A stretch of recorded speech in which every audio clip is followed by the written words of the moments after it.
자, 정례 운동장이 바뀌었다고 계속 얘기했죠. 네. 네. 원래 이념 성향이라는 게 유권자들이 잘 안 변합니다. 오랜 기간 동안에 변하는데 이게 한 2년 한 2개월 지난 채입니다. 한번 보십시오. 빨간 게 보수층입니다. 33%에서 23%에 약 10%포인트 떨어졌습니다. 반면 요게 한 지금 안 나와 있는데 한 17% 돼요. 진보입니다. 28%가 됐어요. 역전이 됐고 여기서. 예, 역전이 됐어요. 원래 중도는 한 38%에서 40%좀 비슷한데 요 부분 좀 특별한 부분들이 있고요. 요 부분 볼 필요 없고 요 세 개만 보겠습니다. 왜 보수 그리고 여권이 망했냐. 국정교과서가 1단계 스타트고요. 두 번째 4.13 총선 참패가 아주 심각한 공천 갈등이 일어났었죠. 이 빨간 게 보수라고 스스로 생각하는 사람들의 층인데, 예. 그리고 파란 게 진보라고 생각하는 층인데, 이게 두 개가 점점 좁혀지죠, 이렇게. 네. 쭉 보시면. 그러다가 최순실 게이트에서 뒤집어져요. 예. 그쵸? 예. 예, 지금 이제 국정농단 전국이 시작됨으로써 이 크로스 현상이 나타났습니다. 이게 처음 나타나는 현상입니다. 그래서 일단은 이제 많이 불안해 하시는 분들도 계시고, 앞으로 어떻게 될지.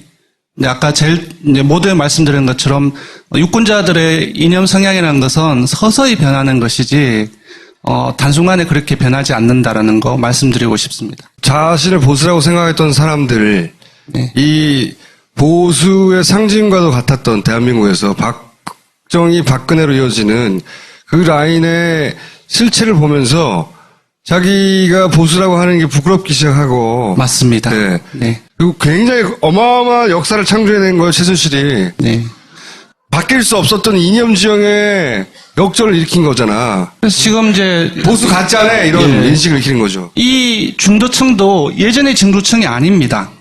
그 중도층을 이제 한 색깔로 생각을 많이 하는데, 우리 보통 얘기하자면 진보적 중도층 아니면 보수적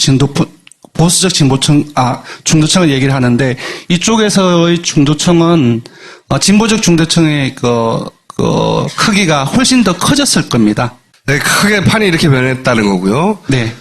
그 다음에 3일 8일 기준으로 미사일 발사했죠. 사드 반입했었죠. 김종인 씨 탈단했죠. 양양자 씨 기종노조 발언이 있었죠. 민평연계 일부 박영선 합류했죠. 그리고 탄핵 선고가 임박했습니다. 이 각각의 사건들이 대선 주자에 미치는 각각의 긍정성, 부정성, 방향성은 다 다른데 거의 지난주하고 거의 비슷합니다. 먼저 1위부터 말씀드리면은 문재인 전 대표 같은 경우는 2주 연속, 지난주, 지지난주 최고치를 경신을 했었는데 36.4%였어요. 별 변동이 없습니다.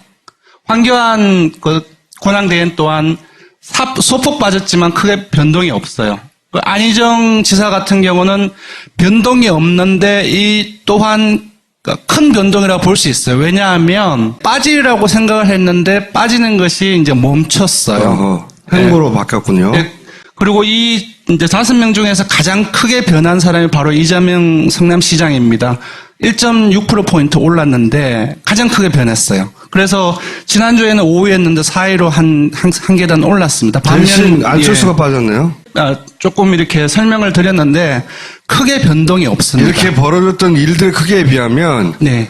뭐 대세에 지장이 없다는 거예요. 이런 변수로 사람들이 크게 안 움직인다는 거죠, 이제는. 네. 그래서 조금 빠졌음에도 불구하고 문재인 대표는 지난주에는 대구 경북하고 충청권에 각각 그 황대행하고 안지사한테 밀렸거든요. 근데 오늘 주중 집계에서는 전부 다 1위로 떠올랐습니다. 전 지역의 1위입니다. 그리고 좀 주요하게 볼 것은 이재명 성남시장이 호남에서 상당히 많이 올랐습니다. 반면 안희정은 호남에서 대폭 빠졌습니다. 내일 한 자릿수로 떨어졌어요. 그래서 전체적인 지지율은 지난주하고 크게 변동이 없지만 구석이 좀 달라졌구나. 예, 민주당으로 본다고 한다면 민주당은 사실 경선에서 호남에 상당히 중요하거든요.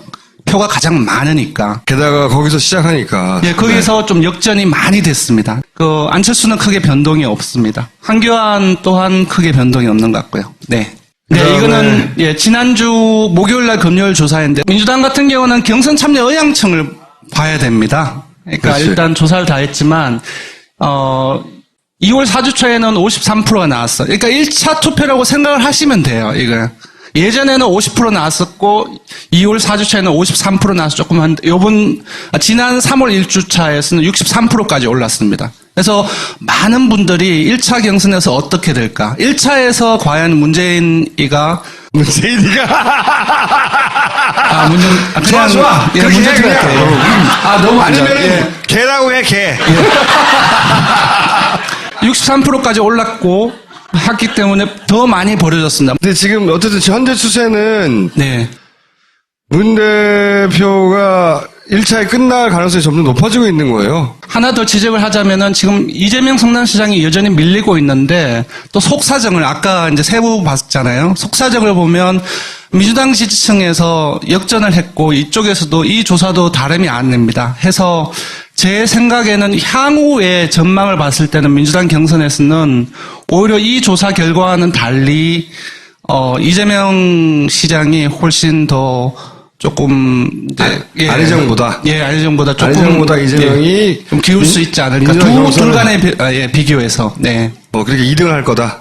2등 할 수도 있지 않나 싶습니다. 이런 추세를 간다고 그리고 한다면. 이제 최성 고양시장 같은 경우에는 2%가 나왔어요. 이거는 이제 3월 3일 날 1차 토론을 했었고 3월 6일 날인가 7일 날 2차 토론을 했는데 이거 아쉽게도 보시면은 이게 3월 3일 날 1차 토론이 반영이 안 됐습니다. 근데 오늘부터 시작해서 내일 이 조사가 내일 완료가 되는데 분명히 아마도 최성 고양시장이 1, 2%대는 아니지 않을까 싶습니다. 좀 많이 많이 높아지지 않을까 싶습니다. 한 5%대 나올 수도 있다. 그렇다고 해서 두 자릿수는 좀 힘들지 않겠나 싶지만 지금 여기서 보통 1, 2% 나오지 않습니까? 이보다는 훨씬 높지 않을까 싶습니다. 존재 증명을 하고 있다.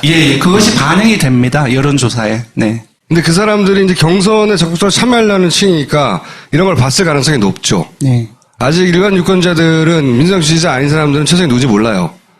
그런데 적극적으로 참여할 사람들은 이제 챙겨봐서 네. 지지율이 좀 생기고 있다. 지난주에 언론사 기자들한테 엄청나게 전화를 받았습니다. 금요일 날 한국갤럽의 결과가 발표가 되고 나서 네. 너무 다르다. 리얼미터하고. 너 잘못한 거 아니냐. 문제는 비슷한데 보십시오. 황교안 안희정은 큰 차이가 있단 말이죠. 황교안은 한국갤럽에서는 8% 나왔고 우리는 리얼미터는 15% 정도. 7% 차이라는 건 엄청난 차이거든요. 그렇죠. 그리고 안희정 같은 경우도 이 정도 차이면은 이제 순위가 바뀐 거거든요. 한국갤럽과 리얼미터는 네. 그 차이가 있는 거예요.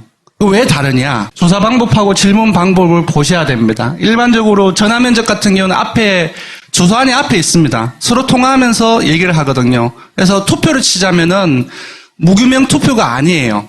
기명이에요. 갤럽의 방식은? 갤럽의 방식은 리얼미터도 전화 면접하고 자동응답 혼용을 하긴 하는데 2대8로 자동응답이 훨씬 많습니다. 반면 자동응답 같은 경우는 투표를 치자면은 무규명 투표예요. 왜냐하면 음성이 들려 나오면 혼자서 누구한테 자신의 생각을 노출시키면 없이 혼자서 버튼을 눌러서 자신의 의견을 표현하거든요. 꼭 그렇게 얘기할 만한 게 아닌 게 무기명 투표로 찍는다고 해도 그 결과는 누군가 보는 거잖아요. 볼 수 있잖아요. 그런 사람은 아예 참여를 안 하죠. 볼 수는 있는데 그런 부분은 다 다른 조건은 다 똑같잖아요. 그런 거예요. 그 부분에서는 전화 면접하고 자동응답 같기 때문에 다른 부분을 말씀드리는 겁니다. 어쨌든 그래서 기본 밑에 유보층을 한번 보십시오. 파란 게 리얼미터이고 이제 황색 계열이 한국갤럽입니다. 유보층이 무려 21%입니다. 대선이 얼마 남지 않았어요. 그리고 후보가 지금 줄어들고 있는 것이 과정이고 그렇다고 했을 때 유보층 잘 모르겠다 없다라고 하는 응답은 상당히 줄어드는 것이 일반적입니다. 선거가 다가올수록. 그럼에도 불구하고 21%가 나왔어. 이것은 뭐냐 하면은 기본적으로 전화 면접이 자동 응답보다 없다 잘 모르겠다가 많아요. 그 원인이 일반적으로 그렇게 추정을 합니다. 아까 말씀드린 것처럼 앞에 사람이 있기 때문에. 밝히고 싶지 않은 거죠. 특히나 지금 이 탄핵을 찬성한다는 응답이 오늘 CBS 의뢰로 오늘 조사가 끝났는데 76.3%가 나왔어요. 거의 변동이 없습니다. 소위 갤럽의 방식은 샤이 보수가 숨어 있을 수 있는 방식이다. 맞습니다. 조사 방식 자체가 상대적으로 그러한 부분들이 좀 더 많이 숨어 있을 가능성이 높고 이 7%포인트의 차이가 바로 조사 방식의 차이가 있지 않나 싶습니다. 리얼미터 같은 경우는 객관식 방식입니다. 즉, 다 불러줍니다. 물론 로테이션 합니다.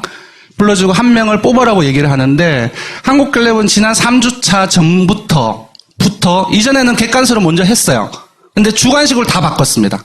그리고 질문 방법의 차이에 따라서 이러한 숫자의 차이가 나오지 않나 싶습니다. 그러니까 조사 방식이 현격히 차이가 나는 몇 가지 여론조사를 같이 보거나 네네. 그 차이를 해설해 가면서 이 추세를 봐야 되겠네요. 아까 여러 가지 이슈가 있었는데 지지율 변동이 크게 없었다. 탄핵은 다르겠죠. 맞습니다. 탄핵은 어떨 것 같습니까? 사실 큰 사건이 연달아 2개가 발생을 한 거거든요.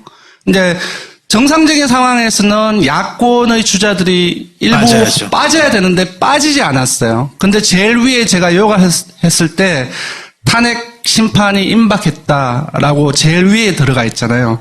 바로 이 부분들이 가장 큰 것 같아요. 탄핵이 되면 그러면 야권이 유리할 것 같아요? 여권이 유리할 것 같아요? 바로 그겁니다. 이것처럼 탄핵이 된다고 했을 때 기본적으로 야권이 유리할 수밖에 없습니다. 저도 그렇게 생각해요. 예. 탄핵이 인용되면 지금 탄핵이 인용되면 바른정당이 어쩌고저쩌고 얘기하는데 전 아니라고 봐요. 오늘 여기까지 하겠습니다.